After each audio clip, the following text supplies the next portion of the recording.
আজকে শুক্রবারে ছিল এই যে চালের আটার রুটি, যেহেতু এটা পিঠার আটা ছিল, এটা দিয়ে চিতই পিঠা বানানো হয়, সেই আটা দিয়ে আমি আজকে চালের আটার রুটি বানিয়ে নিয়েছি। তাই খুব একটা ভালো হয় নাই, অত মিহি ছিল না আটাগুলা।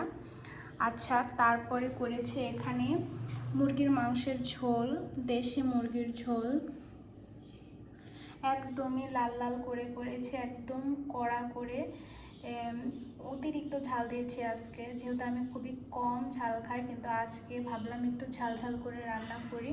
মুরগিটা বেশ বড়ই ছিল, আর এখানে আলু দিয়েছি, আর বেশি করে শুকনা মরিচ দিয়েছি। আর ছিল সকালের একটু খুদের ভাত। আর এখানে করেছি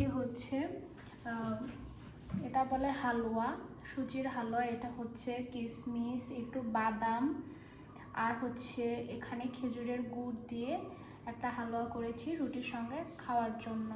তো এই ছিল আজকের শুক্রবারের আমার রান্নাবান্না। তো আপনাদের দুপুরে আজকে কি রান্নাবান্না হয়েছে সেটা কমেন্টে জানাবেন। আল্লাহ হাফেজ।